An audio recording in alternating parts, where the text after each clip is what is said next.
FIR அதாவது சில குற்றங்களுக்கு போக்சோ குற்றங்கள், அதே மாதிரி கிரைம் அகெயின்ஸ்ட் உமன் இருக்கக்கூடிய சில குற்றங்களுக்கு எஃப்ஐஆர் போடும் பொழுது சிசிடிஎன்எஸ்மாங்க. சிசிடிஎன்எஸில் ஆட்டோமேட்டிக்காகவே பிளாக் ஆகிடும்.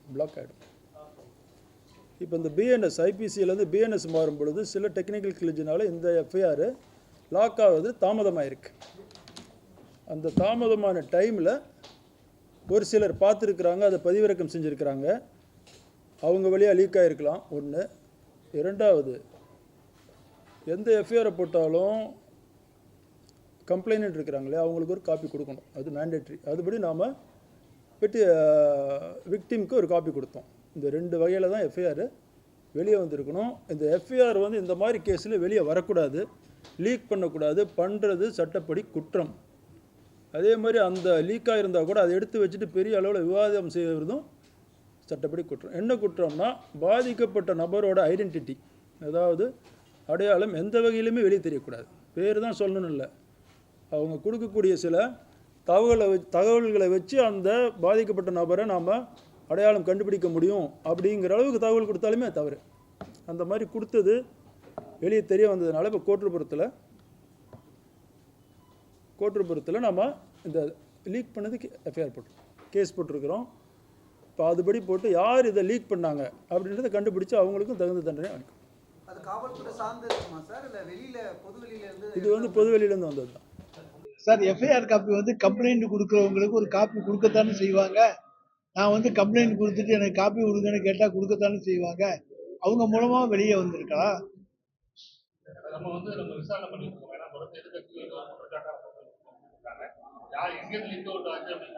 அது நான் கம்ப்ளைண்ட் கொடுத்தவங்கள்ட்ட காப்பி ஒன்று கொடுக்குறோம்ல, அதானே சட்டம். அதில் உள்ள வாசகங்கள்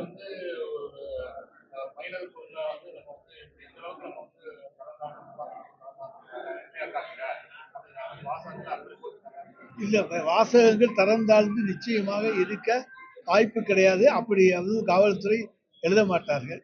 அது என்னன்னு படிச்சு பார்த்துக்கிட்டு நம்ம பேசுவோம். மாணவர் அல்லாத இருக்கிறதுனால பல்கலைக்கழக வளாகத்தில் உள்ள வந்தது பாதுகாப்பு குறைபாடா இருக்குமா? இல்லைங்க, ராத்திரி நேரத்தில் வந்திருக்காங்க. அண்ணா யூனிவர்சிட்டி கேம்பஸ்ங்கிறது 250 ஏக்கர் மிகப்பெரிய ஏரியா. அதுக்குள்ள ராத்திரில திருத்தரமாக வந்திருக்காங்க. இனிமே சுற்றிலும் எப்படி பாதுகாப்பை அதிகரிப்படுத்த வேண்டுமோ அதை நாங்கள் அதிகரிப்போம். பல்வேறு வழக்கில் குற்றவாளிகள் இது மாதிரி குற்றவாளிகளை தான் தொடர்ந்து குற்றவாளிகள் ஈடுபட்டே வராங்க. அவங்க ஒடுக்கிறதுக்காக இது ஏற்கனவே குற்றவாளிகள் நேத்திக்கு தானே தெரியுது. இதுக்கு முன்னால உங்களுக்கும் தெரியல, எங்களுக்கும் தெரியல, யாருக்கும் தெரியல. நேத்திக்கு தான் அவருக்கு பல வழக்குகளை குற்றவாளிங்கிறது சொல்றீங்க.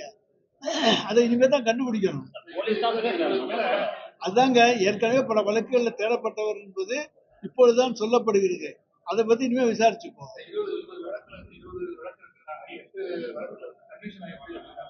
சார், கன்விக்ஷன் ஆனா ஜெயில இருப்பாங்க, வெளியே இருப்பாங்க சார். 8 வழக்கு கன்விக்ஷன் ஆனாலும் வெளியே உள்ளதான் இருப்பாங்க. அதெல்லாம் இப்ப கற்பனையா இப்ப சொல்லிட்டு இருக்கீங்க. கூடாத்தையும் நாங்க ஆதாரபூர்வமாக அவர் மீது வழக்குகள் இருக்கின்றனவா இல்லையா என்பதையெல்லாம் அவர் மீது உண்டான பல்வேறு காவல் நிலையங்களிலே விசாரித்து விட்டு அதை பற்றி உங்களுக்கு சொல்லுவேன்.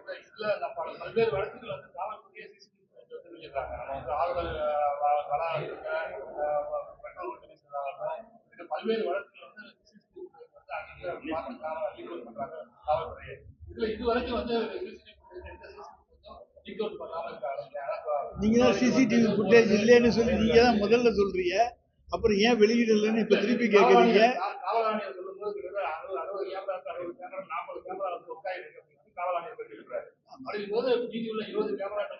நிச்சயமாக அதுல அவருடைய புகைப்படங்கள் அவர் உள்ள வர்றது போன்றவைகள் இருந்தால் எடுத்து ஏன்னா நீதிமன்றத்துக்கு போயிடுச்சு வழக்கு. இனிமே யாரும் அதுல இருந்து இது இல்லை அது இல்லைன்னா சொல்லி தப்பிக்க முடியாது. நாங்க ஃபுட்டேஜ் இருந்தா அதை கொண்டு போய் நீதிமன்றத்தில் ஒப்படைச்சு தான் ஆகணும். அதுல இருந்தெல்லாம் தப்பிக்க முடியாது. அதனால அதையெல்லாம் நாங்கள் நிச்சயமாக கொண்டு போய் கொடுப்போம். எங்களுக்கு அவரை காப்பாற்றணுங்கிற அவசியமே கிடையாதுங்க. அந்த இதை முதல்ல மைண்ட்ல வச்சுக்கோங்க. ஏதோ ஒரு பின்னணியில நாங்க அவரை காப்பாற்ற முயற்சிக்கிறோங்கிற போலே கேட்குறீங்க. ஞானசேகர் என்பவர் யார் என்றே எங்களுக்கு தெரியாது. அவர் எங்கள் கட்சியில எந்த பொறுப்பும் இல்லை. அவரை காப்பாற்ற வேண்டிய அவசியமும் எங்களுக்கு கிடையாது. சம்பவம் நடந்ததுக்கு அப்புறம் தான் நம்ம பாதுகாப்புங்கிற ஒரு குறிப்பு வரோம். இப்ப நீதிமன்ற வளாகம், இப்ப பல்கலைக்கழக வளாகம், இது சார், மாதிரி இல்லாம இப்ப நீதிமன்ற வளாகத்துல சம்பவங்கள் நடந்துச்சு. இப்ப எல்லா நீதிமன்றங்களிலேயும் காவல்துறையினுடைய பாதுகாப்பு, துப்பாக்கி ஏந்திய காவல்துறையுடைய பாதுகாப்பு போடப்பட்டிருக்கிறது. பல்கலைக்கழக வாசகங்களையும் போட வேண்டும் என்று சொன்னால் நிச்சயமாக அதற்கான ஏற்பாடுகளையும் நிச்சயமாக ஆலோசித்து முடிவு செய்து மாண்புமிகு தமிழ்நாடு முதலமைச்சர் அவர்கள் ஏற்பாடு செய்வார். நடக்கிறதுக்கு முன்னாடி சார், நடக்கிறதுக்கு முன்னாடி பொது இடங்கள்ல வந்து சார், நடக்கிறதுக்கு முன்னாடி நீங்க இந்த சம்பவம் நடக்க போது பீச்சில் போயிட்டு இருக்கோம், பீச்சில் சம்பவம் நடக்க போகுதுன்னு நான் தெரியும். பீச்சு பூராவுமே நம்ம போலீஸ் பந்தோபஸ்து போட முடியும்? அதெல்லாம் ரோந்து தான் போவாங்க. ரோந்து போறது வர்றது தான் இருக்குமே தவிர இந்தந்த இடத்துல எல்லாம் குற்றம் நடக்கும்னு நம்ம எப்படி கெஸ் பண்ண முடியும்? அது குற்றம் நடந்ததுக்கு அப்புறம் அந்த இடத்த வந்து ஸ்பாட்டா வச்சுக்கிட்டு அதை வந்து போலீஸ் பாதுகாப்பு போன்றவைகள்லாம் போடுவோம். சமீப காலமா தொடர்ச்சியா குற்றங்கள் நடந்துகிட்டு இருக்கு. எதிர்க்கட்சியில இருந்து தொடர்ச்சியா குற்றம் சார், ஒரே ஒரு குற்றச்சாட்டு இதுதான் சார் ஞானசேகரன். அதை வந்து நீங்க தொடர்ந்துங்கிறீங்க. தொடர்ந்து எத்தனை நடந்திருக்கு அடுத்தடுத்து கொலை சம்பவம் சார்? கொலை சம்பவங்கள் கோர்ட்டுக்கு சார் 2 பேருக்குள்ள மோட்டிவ். அந்த மோட்டிவ்ல ஒருத்தன் அடிச்சுக்கிட்டு சாகுறான். அதுக்கு நம்ம என்ன பண்ண முடியும்? அதுக்கு உடனடியா அவனை பிடிச்சி தண்டிக்கிறோம். அதைத்தான் எங்களால் செய்ய முடியும். எங்களை பொறுத்த வரைக்கும் நாங்கள் குற்றவாளிகளுக்கு உடந்தை இல்லை, குற்றவாளிகளை தப்பிக்க விடுவதில்லை. இவன் அரிவாளை வச்சுக்கிட்டு வர்றான், வெட்ட போறான்னு சொல்ல முடியும்? ஒரு தேங்காய் வியாபாரி வர்றான், அரிவாள் வச்சுக்கிட்டு வர்றான், அவனை நீ வந்து அரிவாள் வச்சுக்கிட்டு வர எடுத்துட்டு போகாதுன்னு சொல்ல முடியும்? அவன் நான் எள்ளி வெட்ட வர்றேன்பா. எள்ளி வெட்டுற வாக்கில் வர்றவன் இன்னொருத்தனை வெட்டினாலும் நாங்கள் என்ன பண்ண முடியும்? அதனால இதை வந்து கெஸ் பண்ண முடியாது. ஆனால் குற்றச்சம்பவம் நடந்த பிறகு அதை நாங்கள் தடுக்கிறோம், அவர்கள் மீது நடவடிக்கை எடுக்கிறோம். அதிலே பாரபட்சம் இருந்தால் எங்கள் மீது பழி சுமத்துங்கள், ஏற்றுக்கொள்கிறோம். நாங்கள் பாரபட்சம் காண்பிப்பது கிடையாது.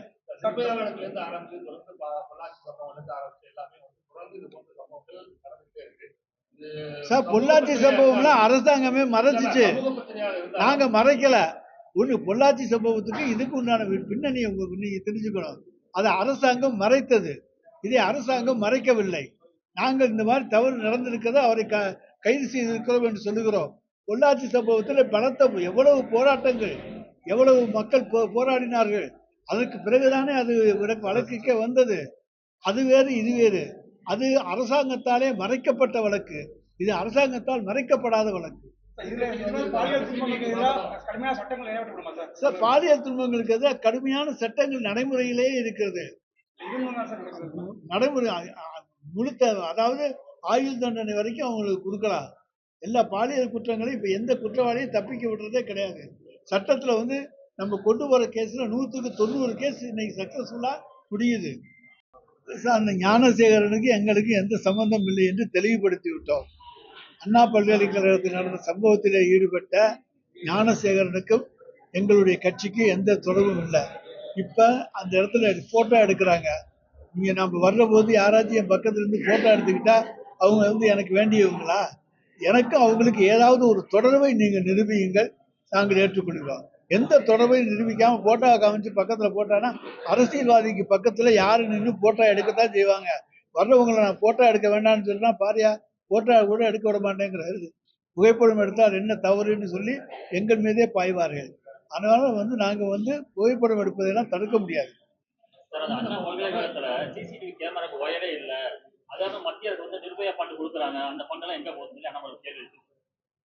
சிசிடிவி ஒயர் இருக்கா இல்லையாங்கிறத விசாரணையில் நம்ம கண்டுபிடிச்சுக்குவோம். இவர் எந்த வழியா வந்தாருங்கிறதே நம்ம விசாரணையில தான் கண்டுபிடிக்க போறோம். நேரு வழியாக வந்தாரா இல்லையா என்பதையெல்லாம் வந்து விசாரணையில தான் கண்டுபிடிக்க போறோம்.